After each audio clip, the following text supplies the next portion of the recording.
Alright, तो I hope आप सबने थंडरबोल्ट्स देख ली होगी। पर्सनली मुझे मूवी काफी बेटर लगी, स्पेशली सेंट्री और येलेना की वजह से। लेकिन आज हम थंडरबोल्ट्स के कुछ सीन्स का क्रैकअप करने वाला है और वीडियो एंड तक आपको कई सारे अनआंसर्ड क्वेश्चंस के आंसर मिल जाएंगे।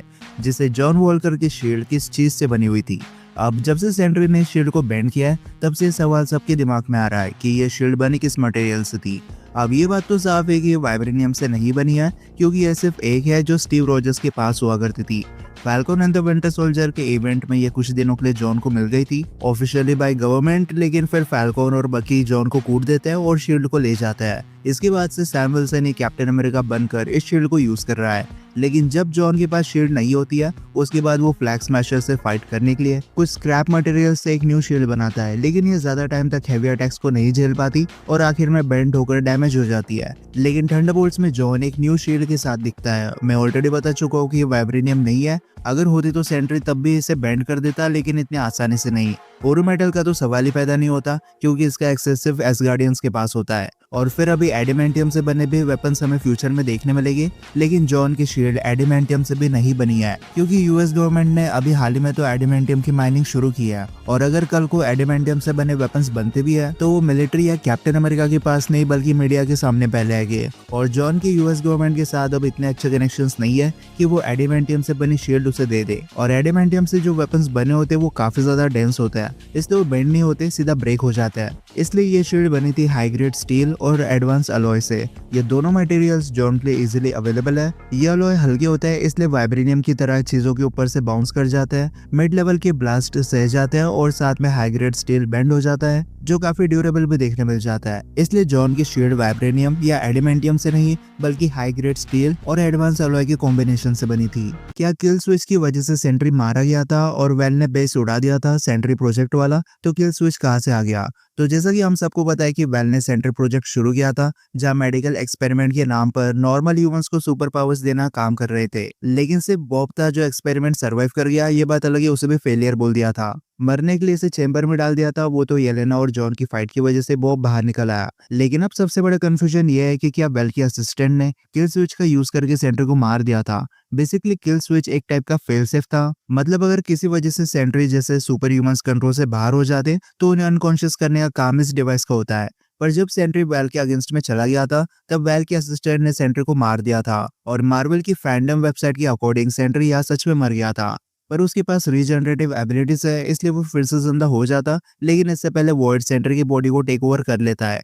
Basically kill switch sentry project members को मारने के लिए बना था, पर बॉब कुछ ज्यादा पावरफुल बन चुका है, इसलिए वो मरता नहीं है, बस उसकी सेंट्री वाली पर्सनैलिटी सप्रेस हो जाती है। लेकिन अब इसकी वजह से वॉइड को चांस मिल जाता है बाहर आने का। और एक सवाल सामने आता है कि जब वेल ने सेंट्री प्रोजेक्ट के सारे सबूत मिटा दिए थे, तो किल स्विच कहाँ से आ गया? तो बेसिकली जो टर्मिनेशन ऑर्डर्स थे वो सिर्फ फेल प्रोजेक्ट्स को डिस्ट्रॉय करने के थे। वेल ने कभी ये नहीं कहा था कि जो एक्सपेरिमेंट हुए उन सारे कंपोनेंट्स को भी मिटा देना है। लैब के डिस्ट्रक्शन के बाद भी सेंट्री प्रोजेक्ट से रिलेटेड कुछ गैजेट्स और टेक्नोलॉजी का एक्सेस वेल और उसके टीम के पास था। और ये सेंट्री प्रोजेक्ट्स की जो पहले ग्रुप के लोग थे, उनका किल स्विच होगा, जो बॉब पर भी काम करता है। जॉन वॉल्कर ने इतनी मोटी वॉल कैसे तोड़ दी? अब ये तब की बात है जब येलेना, गोस्ट, वॉल्कर और बॉब उस लैब में बंद हो जाता है। और जब येलेना बॉब से बात कर रही होती है, तब दूसरी ओर जॉन एक वॉल को ब्रेक कर देता है। अब काफी सारे सुपर फैंस जो न्यू मार्वल फैंस बने हैं, या फिर जिन्होंने falcon and the winter soldier नहीं देखी है, उन्हें नहीं पता कि जॉन वॉल्कर ने भी वकांडियंस और फ्लैग स्मैशर से परेशान होकर सुपर सोल्जर सेरम लिया था, जिसकी वजह से उसे पी ह्यूमन स्ट्रेंथ, ड्यूरेबिलिटी और सेंसेस मिले। इसलिए एक पी ह्यूमन के लिए एक मोटी वॉल को तोड़ देना कोई बड़ी बात नहीं है। भले ये वॉल वेल के बेस में बनी थी, तो इसे इजीली तोड़ना काफी मुश्किल है, बट अगर इस वॉल पर एक छोटा सा भी क्रैक हो जाए, तो कोई बड़ी बात नहीं, एक पी ह्यूमन के लिए इसे आसानी से तोड़ देना। हो सकता है जॉन ने अपनी शील्ड या फिर गोस्ट की हेल्प लेकर इस वॉल को पहले थोड़ा क्रैक कर दिया हो और फिर अपनी स्ट्रेंथ से इसे तोड़ दिया हो। या फिर टास्क मास्टर को हम कैसे भूल सकते हैं? ये मर गई थी, लेकिन इसके वेपन्स अब भी यूजफुल थे। हो सकता है जॉन या फिर गोस्ट ने पहले कोई एक्सप्लोसिव टास्क मास्टर के आर्मर से निकाल लिया हो और इस वॉल को ब्रेक करने में काम आ गया हो। टास्क मास्टर इतनी जल्दी क्यों मर गई? वैसे पता नहीं, लेकिन किसी ने ये बात कही थी कि इंसान को उसके मौत के बाद ही असली इज्जत मिलती है। और सेम कहानी टास्क मास्टर के साथ है। इस कैरेक्टर को सुपर फैंस ने सिर्फ 2 बार इज्जत दी है। फर्स्ट, जब ये ब्लैक विडो के ट्रेलर में देखी थी, सुपर फैंस ब्लैक विडो से ज्यादा टास्क मास्टर के लिए एक्साइटेड थे। लेकिन जब लोगों को पता चला कि टास्क मास्टर कॉमिक एक्यूरेट नहीं है और ये एक फीमेल कैरेक्टर है तो सब ने इसे हेट देना शुरू कर दिया। और थंडरबोल्ट्स आने तक 98% फैंस को याद तक नहीं था कि यह कैरेक्टर एग्जिस्ट भी करता है। लेकिन अब जब ये लड़की मर चुकी है तो सब सडनली इसके फैंस बन चुके हैं और सिंपैथी दिखा रहे हैं। अब ऑफ कोर्स इसमें कोई बुरी बात नहीं है और मैं खुद टास्क मास्टर का कोई इतना बड़ा फैन नहीं था। ये पता लगे मुझे इसके दोनों आउटफिट्स अच्छे लगे, बट सच बताऊं तो टास्क मास्टर का फ्यूचर नहीं था एमसीयू में। ये न्यू एवेंजर्स का हिस्सा बन भी जाती तो इसका रोल ना के बराबर होता। और अगर न्यू एवेंजर्स में रेड हल्क, एबोमिनेशन या फिर ज़ीमो जैसों को जगह देनी है तो किसी को तो खत्म होना ही पड़ेगा।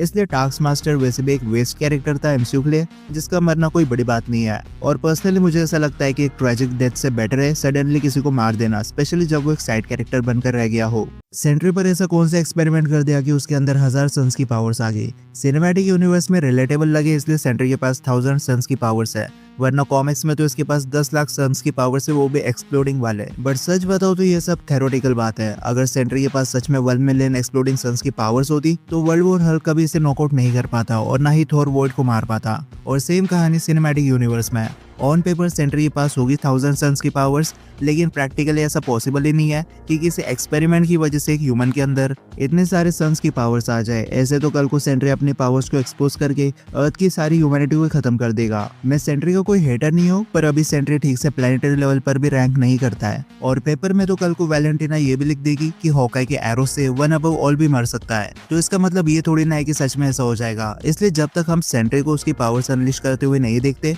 तब तक पेपर्स वाली बातों को अवॉइड करना ही सही होगा। वैसे एक और क्वेश्चन है कि सेंट्री सारे एवेंजर्स की कंबाइन पावर से ज्यादा पावरफुल है, तो ये बात सच नहीं है। हो सकता है वॉइड एवेंजर्स की कंबाइन पावर से ज्यादा स्ट्रॉन्ग हो, लेकिन अभी मैं सेंट्री वर्सेस एवेंजर्स करने वाला हूँ जिसमें सेंट्री कितना पावरफुल है वो सब आपको पता चल जाएगा। लेकिन किसी की बातों को आंख बंद करके बिलीव करना सही नहीं है। कई साल पहले ऐसा बोला गया था कि कैप्टन मार्वल सबसे पावरफुल है, लेकिन थॉर, हल्क, डॉक्टर स्ट्रेंज और स्कारलेट विच आज भी कैरल डैनवर्स को टेक डाउन कर सकता है। सिर्फ सन को रीइग्नाइट कर देने से या फिर पावर स्टोन का पंच खाने से कोई सबसे स्ट्रॉन्गेस्ट नहीं बन जाता। और सेम कहानी नेमोर के साथ हुई है। एम्बागो ने खुद बोला था कि नेमोर के पास हल्क से ज्यादा ताकत है, और फिर कुछ देर बाद ही नेमोर आयरन हार्ट और शूरी से फाइट करने में स्ट्रगल करता है। हाँ, नेमोर कमजोर हो गया था, लेकिन इतना कमजोर कि सीधा ब्लैक पैंथर के लेवल पर आ गया। या फिर हम ऐसा बोल सकते हैं कि नेमोर कभी हल्क के लेवल पर था ही नहीं।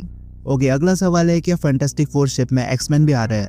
वैसे थंडरबोल्ट्स के पोस्ट क्रेडिट सीन में हमें फैंटास्टिक फोर का एक शिप देखने मिला। अब ऐसा जरूरी नहीं है कि इसके अंदर कोई बैठा हो सकता है इस शिप के अंदर फैंटास्टिक फोर का सिर्फ रोबोट हो जो हेल्प मांगने या फिर वॉर्न करने आ रहा हो। नहीं तो एंटायर फैंटास्टिक फोर की टीम भी इसमें हो सकती है जो गैलेक्टस के अटैक की वजह से अपना प्लेनेट खो चुकी हो, और सेम उसी टाइम इनका यूनिवर्स भी किसी वजह से इनकर्जन का शिकार बन गया हो। इस शिप में डॉक्टर डूम भी हो सकता है, किसे पता। नहीं तो इसमें हो सकता है मिस्टर फैंटास्टिक और सुजन स्ट्रोम का बेटा फ्रैंकलिन रिचर्ड्स, जिसे सुपरमैन प्लेनेट क्रिप्टॉन से आया था। वैसे फैंटास्टिक फोर शायद इसे 616 यूनिवर्स में भेज दिए हो। लेकिन जब बात आती है एक्समैन की तो उनका इस शिप में होना इम्पॉसिबल है। फर्स्ट ऑफ ऑल, इंटरनेट पर ऐसे कई सारे आर्टिकल्स है जहाँ साफ लिखा है कि फैंटास्टिक फोर वाली यूनिवर्स में सिर्फ यही 4 लोग सुपर ह्यूमंस है, या कोई दूसरे सुपर पावर्स वाले लोग एग्जिस्ट नहीं करते।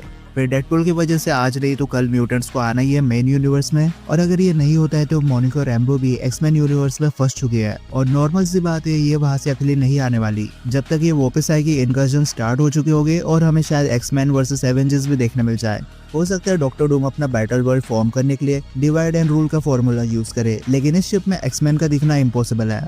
और फाइनल क्वेश्चन है, क्या सेंट्री थैनोस को 1v1 बैटल में बीट कर सकता है? ऑफ कोर्स वो कर सकता है, अगर थैनोस के पास इन्फिनिटी गॉन्टलेट ना हो तब, क्योंकि सेंट्री के पास हीट विजन है जिससे वो थैनोस के ब्लेड को मेल्ट कर देगा, और सेंट्री की बॉडी के अराउंड एक बैरियर होता है जिसकी वजह से उससे टच करना ऑलमोस्ट इम्पॉसिबल है। ऊपर से सेंट्री के पास टेलीकिनेसिस है, और हम सब पास्ट में देख चुके हैं कि वंडा कैसे थैनोस को अपने टेलीकिनेसिस एबिलिटी से ऑलमोस्ट मारने वाली थी। इसलिए सेंट्री जितनी चाहे उतनी बार थैनोस पर अटैक कर सकता है, लेकिन थैनोस अटैक नहीं कर पाएगा सेंट्री की बैरियर क्रिएशन और टेलीकिनेसिस की वजह से। इसलिए सेंट्री थैनोस को अकेले टेक डाउन कर देगा। लेकिन इसी के साथ आज का हमारा क्रैकअप यही खत्म होता है। अब आपकी थंडरबोल्ट्स को लेकर क्या ओपिनियन है मुझे कमेंट सेक्शन में बता सकते हो। तो अब मैं मिलता हूँ आपसे अगले वीडियो में, तब तक गुड बाय।